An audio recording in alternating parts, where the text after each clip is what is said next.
Okay. So, Mark, go ahead and take it away.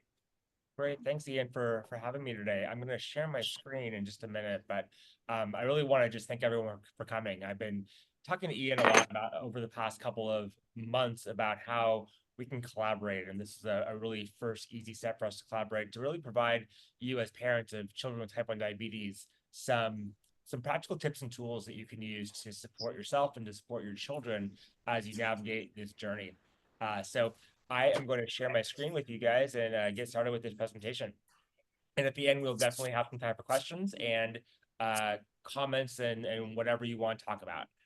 So today we're going to talk about surviving and thriving and giving you some practical self-care strategies that you can use in your life as a parent of a child with diabetes. So what will we talk about today? So first of all, this is no surprise to you. Parenting a child with type 1 diabetes is a journey, and it really has a lot of unique challenges, whether your child's been diagnosed for a month or whether it's been 10 or 15 years, that the journey continues, and there's always new challenges coming up, both for you as well as for your child, even though it can feel sometimes like the challenges are all yours and your child is ignoring diabetes or in a different world. Um, the bottom line is though is that the emotional well-being, your emotional well-being as a parent, is really crucial, not only for yourself but also for your child. And so I really want to frame this discussion in the lens of taking care of yourself is not selfish. It is actually a critical part of your child's diabetes management. And I know that can be a little bit of a mindset shift for many, but want to make sure that we're on the same page there. And so today, what we're going to talk about and really dive into are three really practical self-care strategies that you can use to help to manage your stress and also develop what I call the stress tolerance. The stress tolerance is really the key, in my mind, in my experience, to managing the stress of type 1 diabetes as a person with diabetes, as well as managing the stress of type 1 diabetes as a parent of a child with diabetes. So we'll dive into those three self-care strategies during our presentation today. Before we get started, I want to just introduce myself. My name is Dr. Mark Heyman. Most people call me Dr. Mark or all kinds of other things that I won't mention right now. But I am a diabetes psychologist. My work focuses exclusively on helping people with type 1 diabetes, as well as parents of children with type 1 diabetes, to navigate the emotional landmines that come up in the world of diabetes. I've been doing this work for about 10 years now as a full-time mission. But I've also been living with type 1 diabetes for 25 years. I was diagnosed, actually, I just commemorated my 25th anniversary about 2 weeks ago on June the 1st. And so I do this both personally and professionally. And I over the course of my career, I started off by working with people with diabetes exclusively. And then a lot of parents were contacting me and saying, hey, what about us? Can we get some resources and some tools and some support in this area too? And so over the past year or so, I've really started developing a lot of materials and resources and presentations for parents. And that's really why I'm here. Because again, you can't, the best way for me to help your child, I'm not a child psychologist, is to help you to be in the best place possible. I want to say just a small bit about my work. I live in San Diego and I have a small private practice where I see people with diabetes and parents of kids with diabetes in California.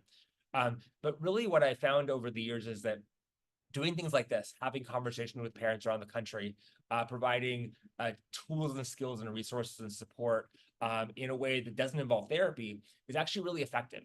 And so, over the course of time, I have an Instagram account, I have a book called Diabetes Sucks and You Can Handle It. And I have a lot of resources available for people with diabetes. I'm really trying to make sure and make it my mission to support as many people with diabetes as possible, including their families. So that's just a little bit about me and my background. I'm happy to answer any other questions about that as we progress in this presentation. So you can probably answer this question with a lot more authority than I can. And what that and because as firsthand what makes parenting a child with diabetes challenging. I have a child, she doesn't have diabetes. So what I know is from what I hear from lots of parents I talk to, but it takes a lot of work, and you're always thinking about your child's blood sugars, what's going on, what they're doing today, what they're going to be doing tomorrow, how that's going to impact their blood sugars, and it is a constant mental gymnastics that you're going through on a daily basis. You're also trying to take care of yourself, your work, your other kids, your relationships, all of those things, in addition to your child's diabetes, and that can be overwhelming. Um, it can also bring up a lot of uncomfortable emotions. Being a parent of a child with diabetes, I hear lots of people talking about guilt and worry and anxiety and all kinds of other really uncomfortable emotions that none of us really want to experience. And so that makes it challenging. And then, of course, you know, not last but not least, of course, not last but not least, parent child with diabetes can affect your significant relationships with your spouse, with your coworkers, with your friends and family, because oftentimes your focus goes completely on your child with diabetes, and that can bring up a lot of challenges, both from your point of view, but also from their point of view, and cause conflict. And we don't want that to happen. We want to make sure that you're able to have the best relationships possible, while also making sure that your child is well cared for and safe.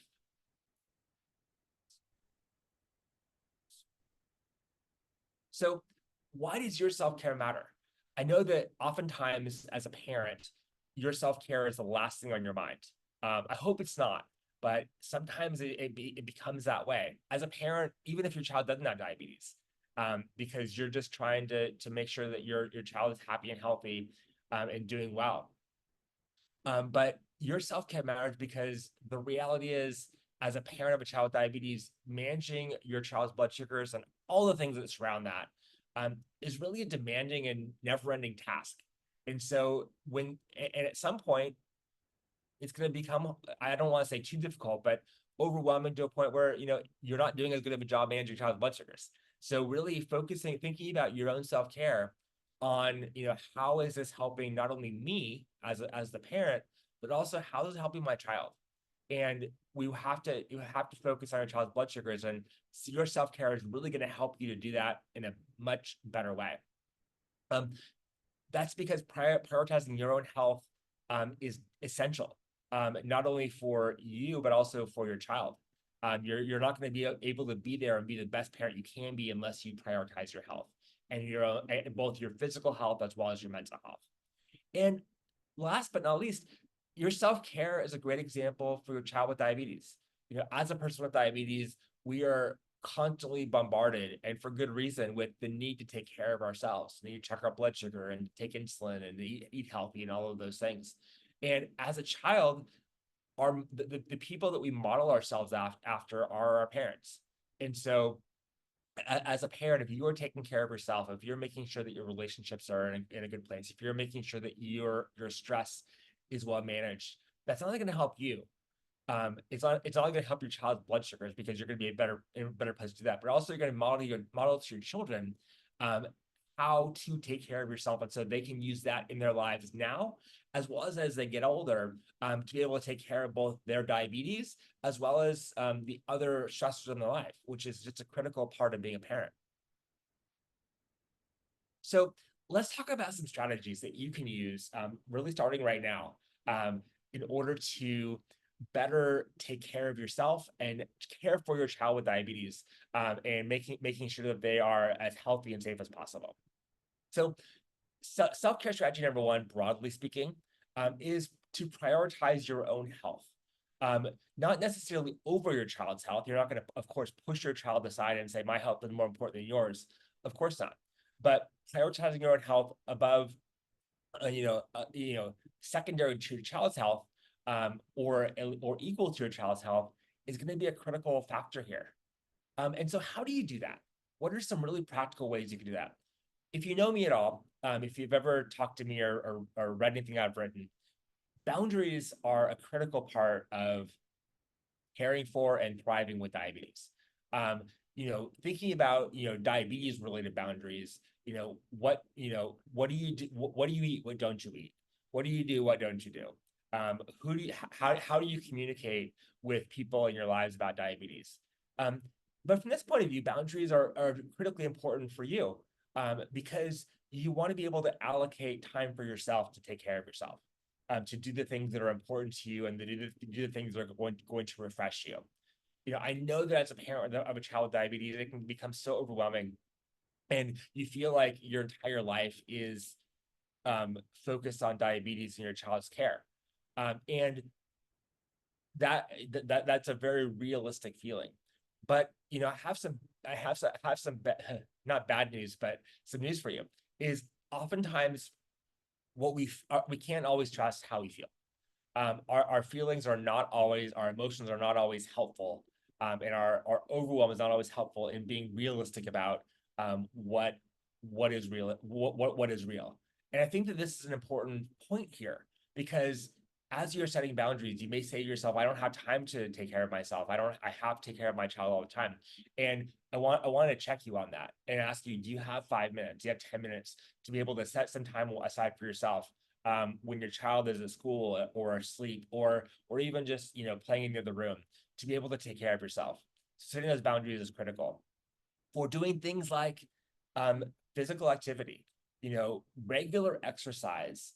Been proven over and over again, is one of the best stress management techniques that you can have, both for your emotions as well as for your physical health. We want you to be as healthy as possible so that you can take care of your child.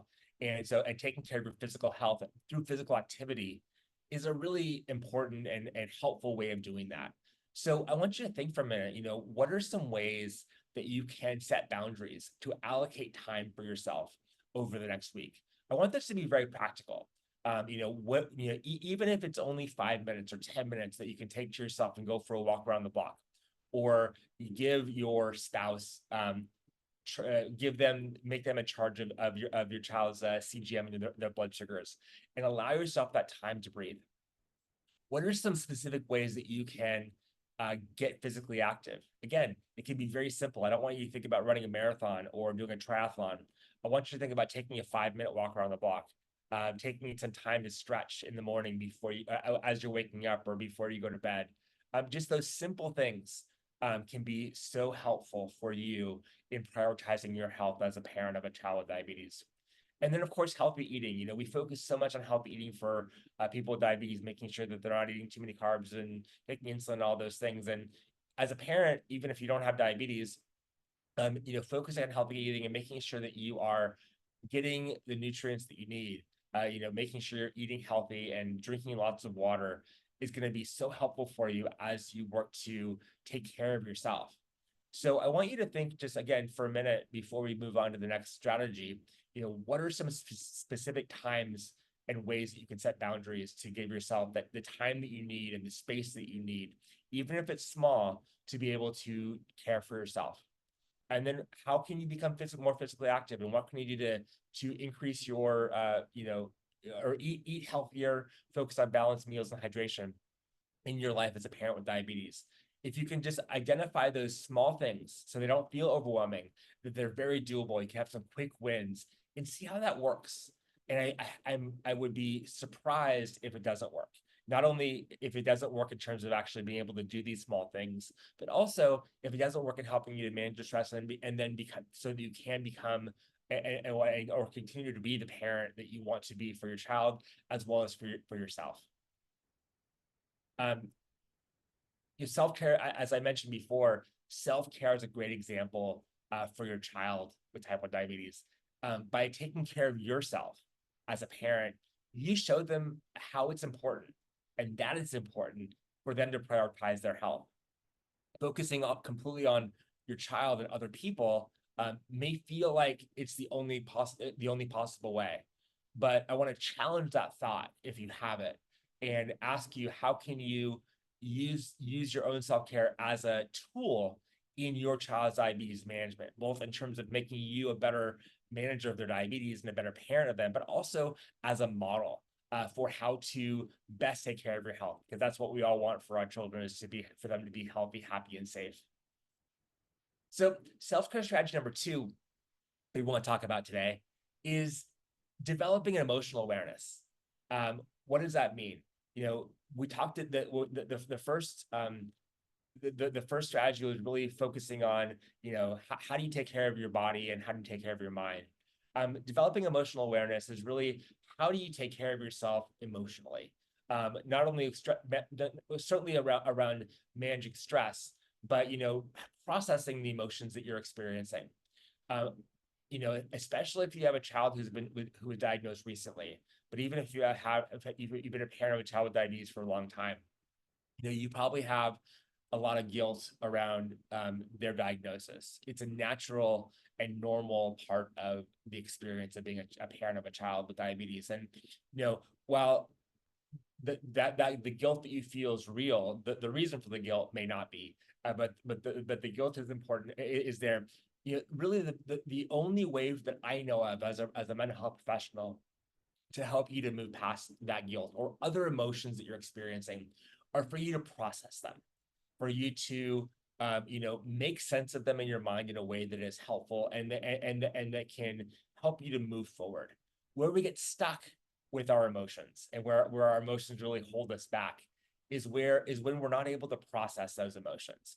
And so these techniques really focus on how can we accelerate the processing of your emotions in a way that's healthy, so that you can not be stuck in the negative emotions, which keeps you stuck in your life, but to be able to move forward.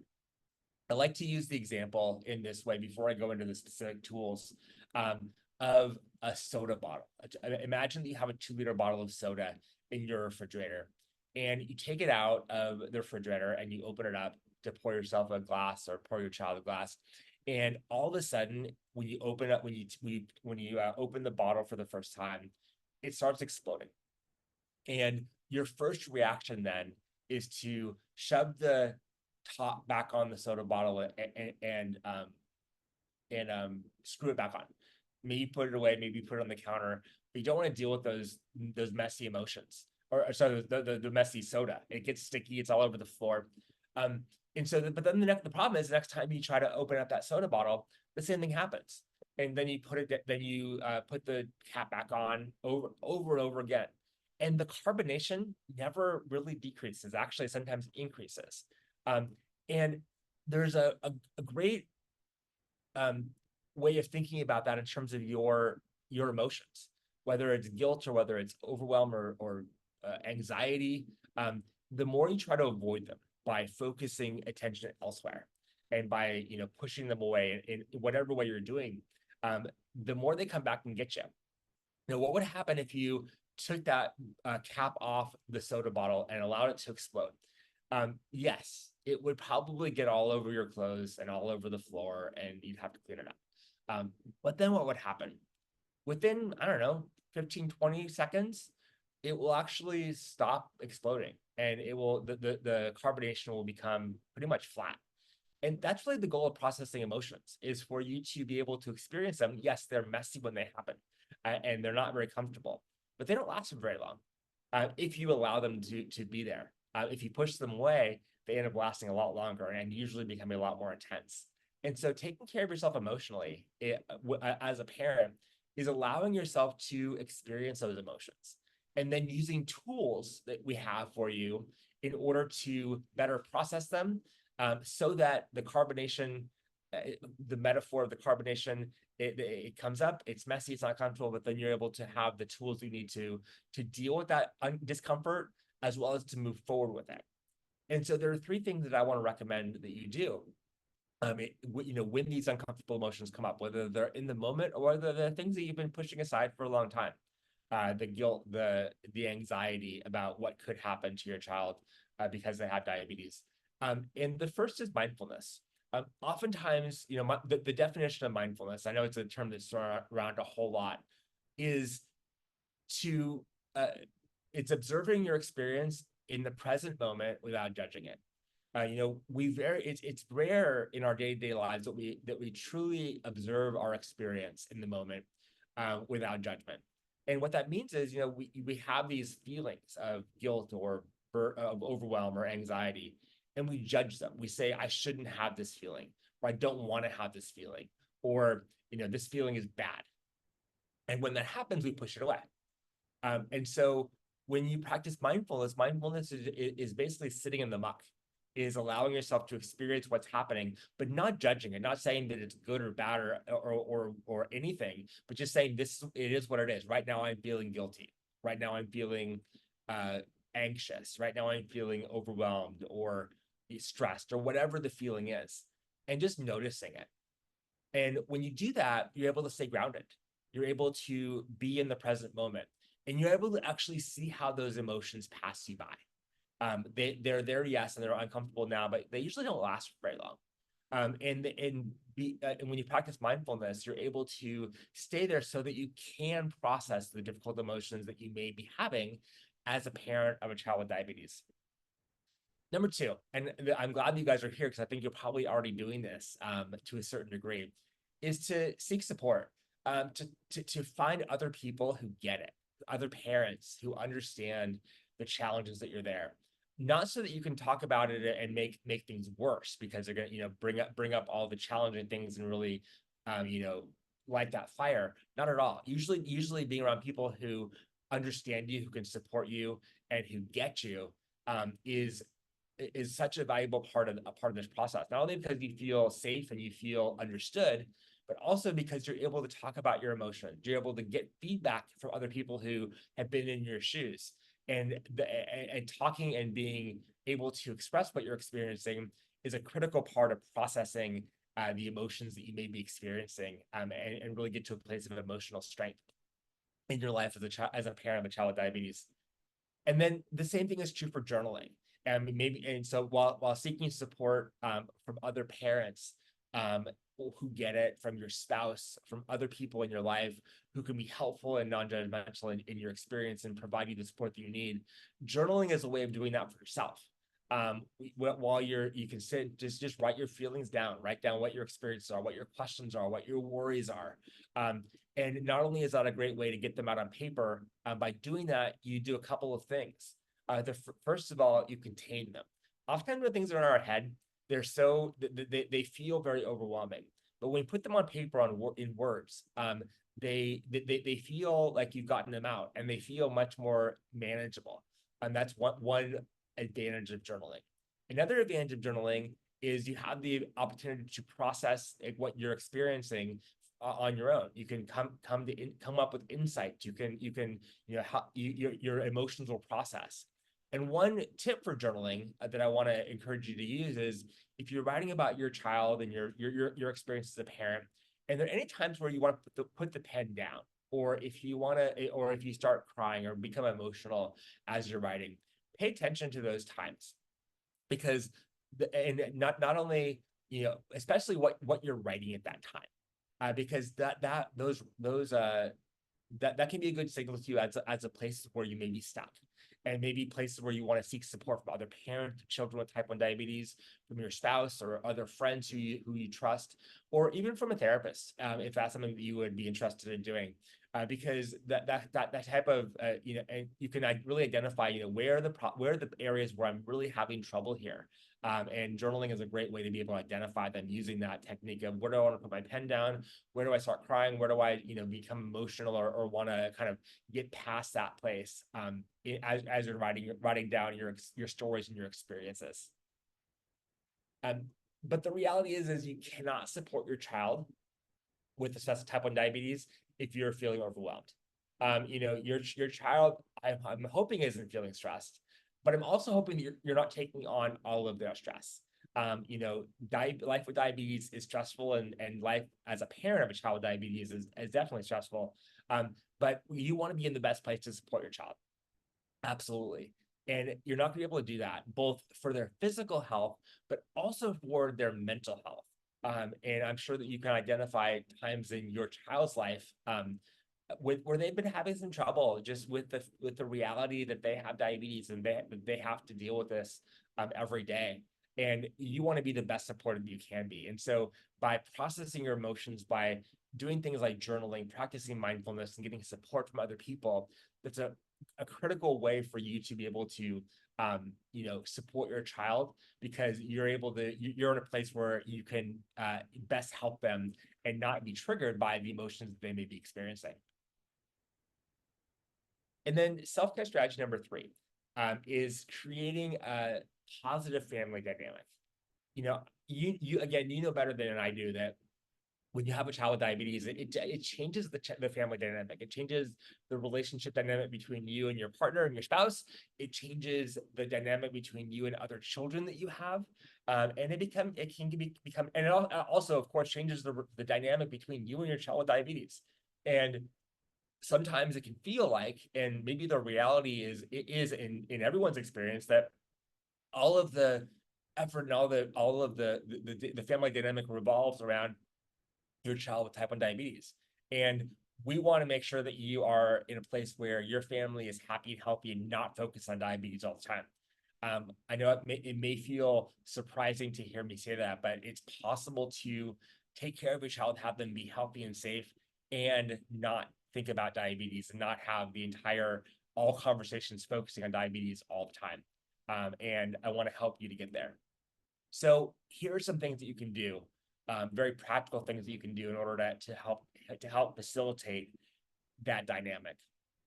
The first is really to encourage honest discussions about diabetes management, and that is from all angles. So between you and your spouse, you and anybody else, any other adult living in your household, or who is managing diabetes with you as a parent, you and your child, and as well as you and your other children who don't have diabetes.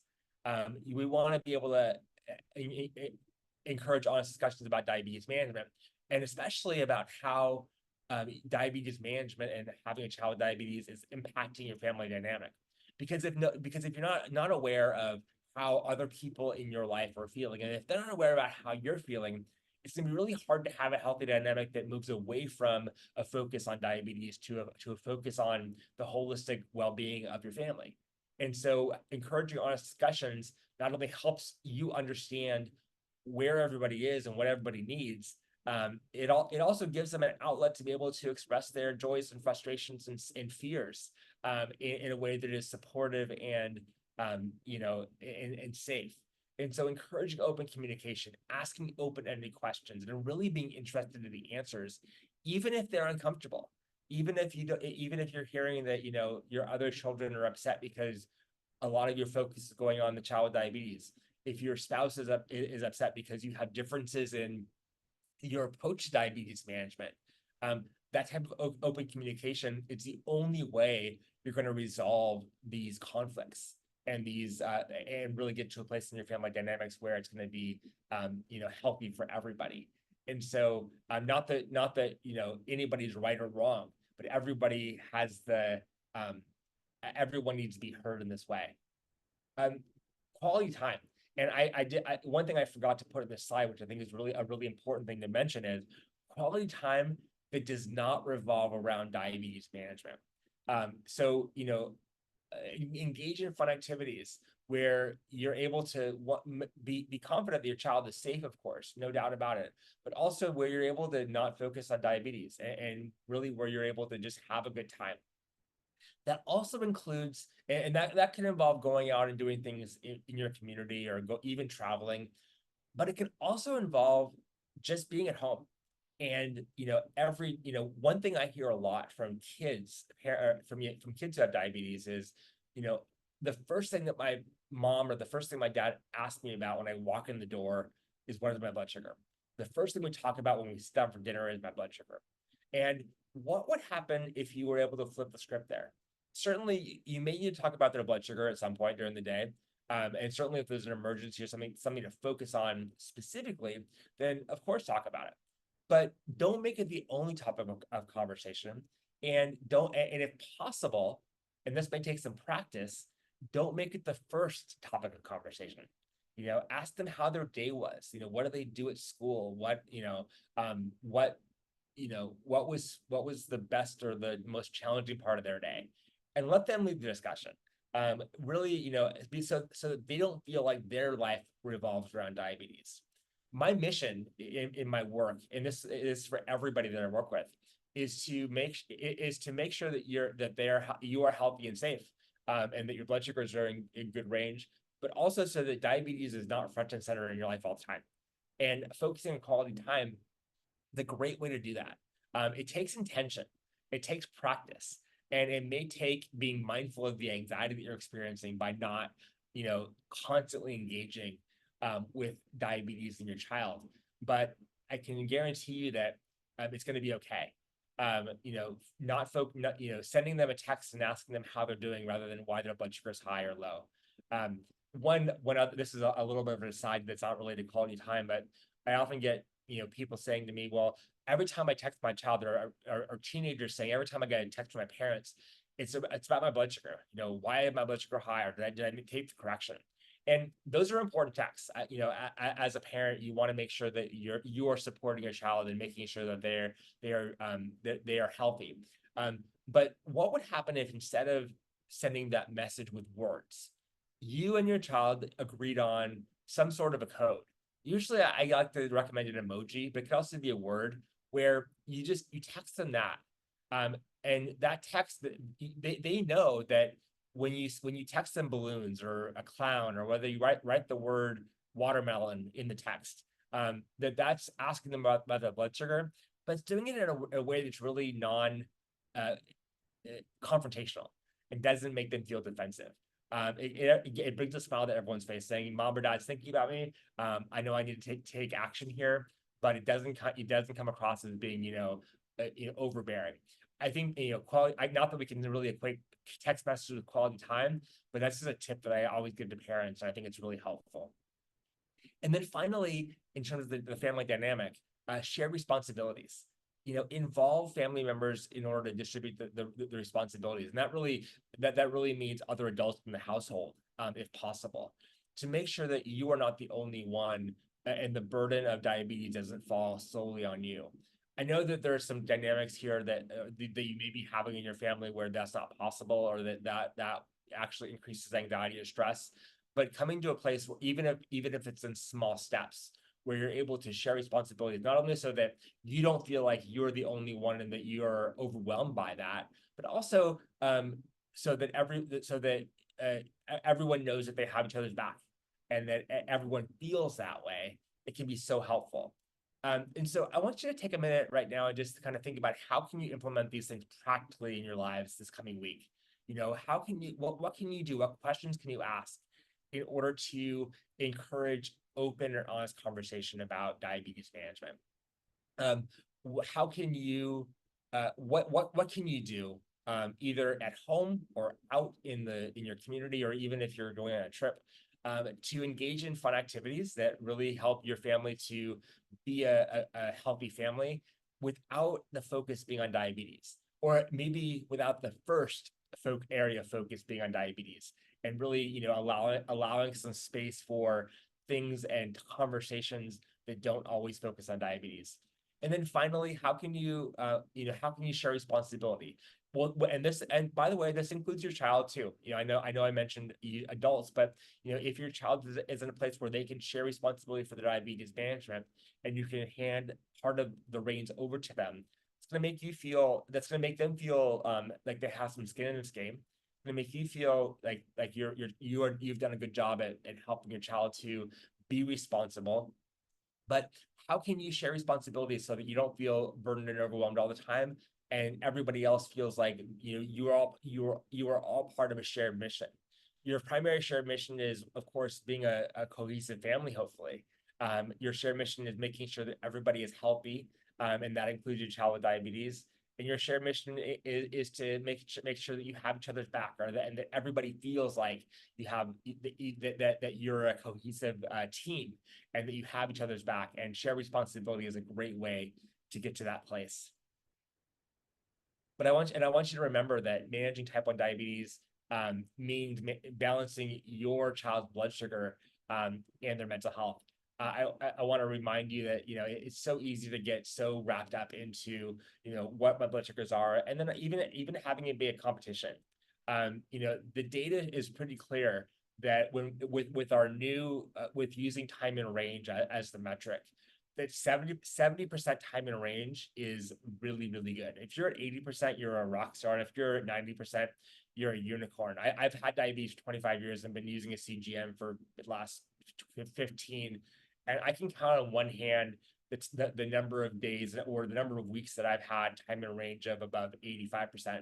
And so giving yourself some grace there and recognizing that um, one is you don't want to set unrealistic expectations for yourself around your child's blood sugars.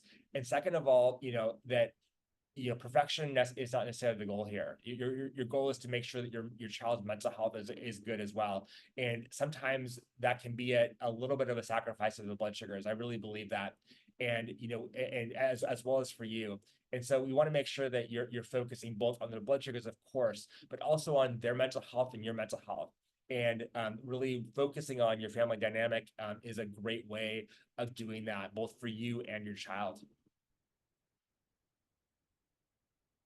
I just want to let you know that that I am in the process right now of developing a lot of new resources and support for parents and children with diabetes, and I would love for you to be the first to know about them. So if you want to be on my list to get information about the resources that we're developing, you can either scan this QR code right now, and it'll take you to a page where you can put in your name and email address, and I'll be in touch at some point in the next month or so with some more information. Or if you want to go to this website, www.thediabetespsychologist.com /parents, goes to the same place. So if you have your phone, if you're watching on your laptop or iPad and want to scan the code, feel free. And if not, you can go to the website and sign up there. But I just want to let you know that those are coming soon, and we're going to have lots of really great resources on how to deal with guilt, how to commemorate anniversaries, how to you name it. We're going to be focusing on that and really giving you all of the tools and support and resources that you need to be the best parent possible for your child with diabetes, to be able to support your child, to be able to support yourself with all of the intricacies that come along with it. That we don't really focus on a whole lot. We focus on our child's blood sugars, but not on our own mental health and on the mental health of our children. And I want to make sure that I'm able to provide you the resources that you need in order to do that in the best way possible. So on that note, we have about 15 minutes left. I would love to open this up for conversation and questions in the time we have left. So thanks so much for listening here, and would love to have a discussion.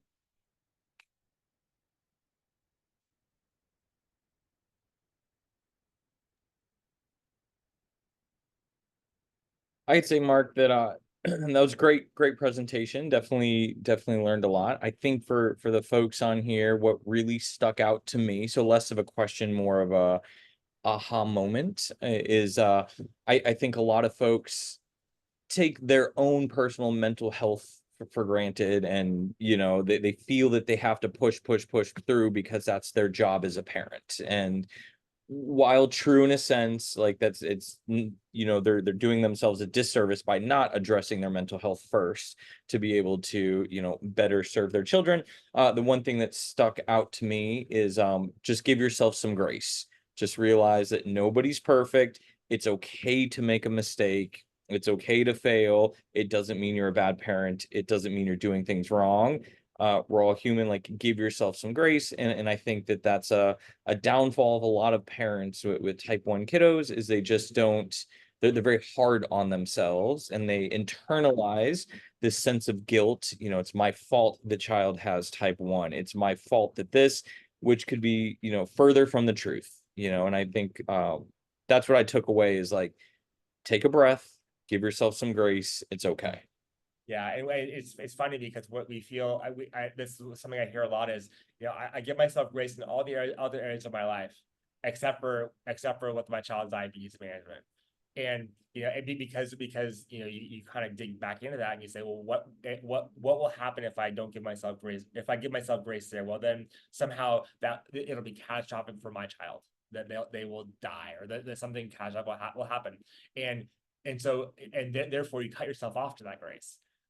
The reality is that children are resilient, and perfection is not the goal with diabetes management. And if anybody tells you that it is, they're either delusional or lying to you. Yeah, I think it's really an important message. And I think that not to go on a soapbox or a tangent here, but I think sometimes getting off some of the Facebook groups that are out there for parents can be really helpful, because it can become, I think it can oftentimes feel like a competition of who has a higher time in range, or whose child is doing best with their blood sugars, without really a focus on, you know, whose child and who in that group is doing best emotionally, and because those things go hand in hand. They're not at all separate. They are actually very much intertwined.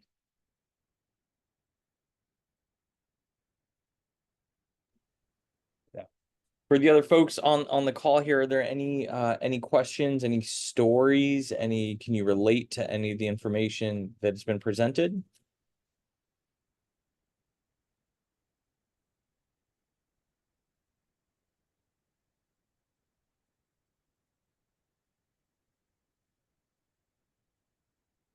Okay. Yeah. Well, great.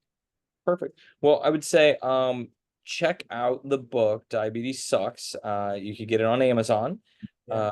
Right there. And great book. We've ordered some for camp ourselves, and so we're utilizing it with our parent support groups and our women's wellness weekends and things like that. So a lot of really, really great information. And again, what I took away, give yourself some grace, and know that struggling is a part of what you're going to deal with, and it's okay.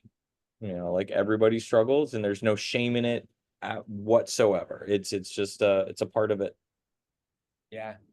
Well, Ian, thanks for having me today. It was a pleasure to talk to you guys, and I hope that those of you who are live with me, and as well as those who watched on the recording, get some value out of the session. Look forward to having some more. Okay. Well, I appreciate it. Thanks so much, and we'll chat with everyone soon. Bye, guys. Thank you. Bye.